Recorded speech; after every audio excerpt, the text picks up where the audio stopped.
Bismillahirrahmanirrahim. Assalamu alaikum, respected teachers and my dear students. Midterm exams are being continued in majority of the institutes. Several students and my dear friends as well as colleagues, we discussed several problems which the students are facing regarding the preparation of narrative essay.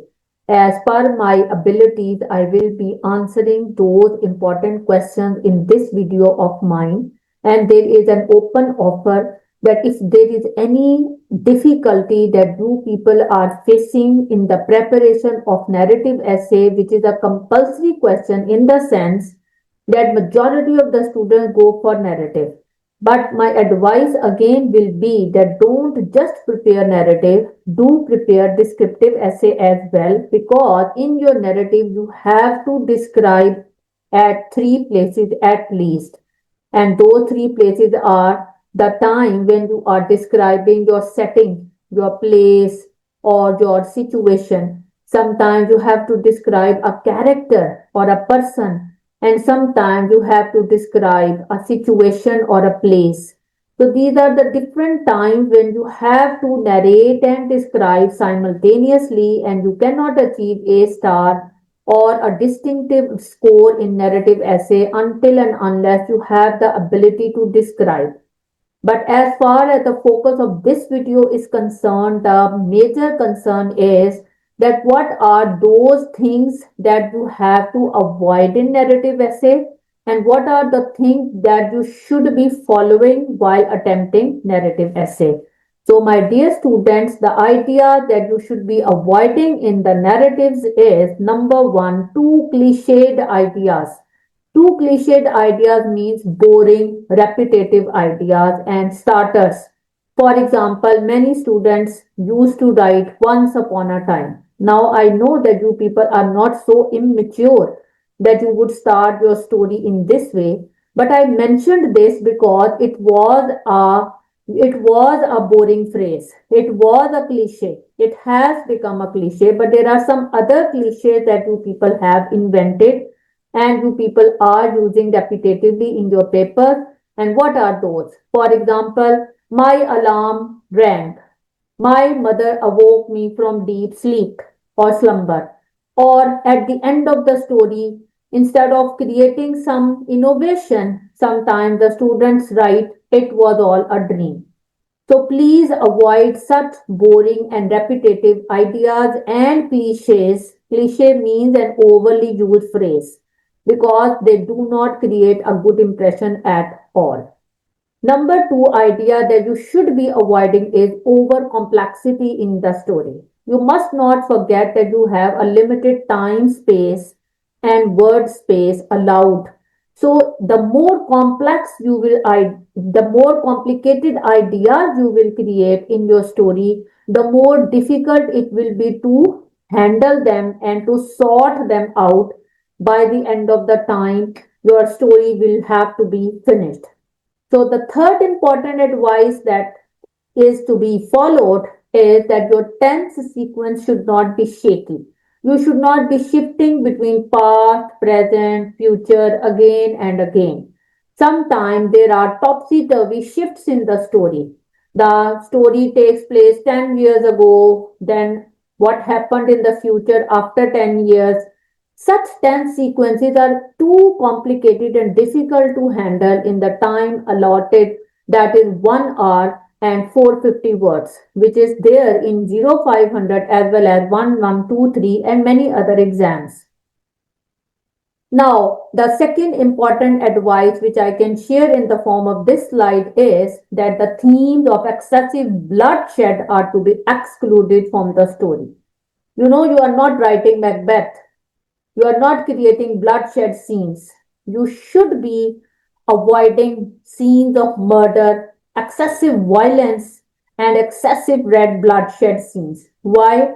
Because, my dear students, the most important thing is the plots that you should be inventing in the story should be related to realistic ideas of your life. You are a teenager of around 16 to 18 years of age. Majority of you will be 16 or 17 years of old, and you are supposed to think from a healthy point of view. And sadly, since we people are not very fond of reading, so that's why such murderous ideas which we watch through movies are triggered in our mind when we are doing creative writing. Cambridge does not like such excessive scenes of bloodshed, especially from an O level student. So please avoid them. The next important thing that you have to follow, about which I have hinted upon in my first slide, is that dream sequences should be avoided. If you are to say this at the end of the story that it was all a dream, then it means that there was less realism in the story and more element of fakeness was there. So please avoid dream sequence stories. Try to make your ending as realistic, as close to reality, and as believable as possible. It does not mean that you cannot use imagination in your stories. I'm not saying this, I'm saying dream sequences to be avoided. The next important instruction is that you should avoid superficial stories related to superficial ideas like Harry Potter scenes, like too much believe in alienism. Rather, you should be focusing on originality and realistic plots. The events which take place in the lives of, you can say, teenagers of your age, and the things which happen in our lives, no matter that they should not be too, you can say, expected, but at least they should be close to reality, and there can be an amalgamation of realism and imagination. That's a very important point that I am clarifying through my medium of communication, because sometimes the misunderstanding is aroused that there cannot be realism in the story or there cannot be imagination. No, an amalgamation of both can be done. Rather, the events that you create in your story should be written in a make believe style. Make believe style means that they should be made to look real, even if they are imaginary. Focus should be there on ethical standards. Ethical means moral standards. Now, this will be a very, you can say, a harsh message, but it's true that from an O level student, Cambridge does not want addition of sexual abuse or any, you can say, violation of ethical values. It is completely avoided and it should be shunned in your stories. The time span recommended for a story which is to be completed in 1 hour and in 450 words should not be more than 1 day. Most probably, you should try to wind up the sequence of 1 day's occurrence instead of extending it to 10 years, or maximum you can take 1 month or 1 week, because then there will be problem of tense sequence, then there will be problem of handling of situations. So focus on the core conflict. Core conflict means what is the central focus, central conflict of your story, and it should be one primary driving force or conflict instead of talking about innumerable conflicts in your story. The recommendation for you is that you should be having limited point of view. It means that if you will be using too many different narrators or too many perspectives or too many point of views, it can become confusing. So my advice will be that you can recount personal experiences, those events which have taken place with you personally, but you can also imagine those events to have taken place in the lives of some of your friends. So that will be third person perspective, but there is no such information written anywhere, or there is no proof of the fact that the stories can only be in the first person. Stories can be in the third person. There are some students who do not want to talk about something embarrassing in their own lives. So they deliberately imagine that this event took place in the lives of their friends. So both options are totally allowed, and sometimes the examiner himself has used words like someone in the topic. So that too indicates that the perspective can be first as well as third. The information regarding setting.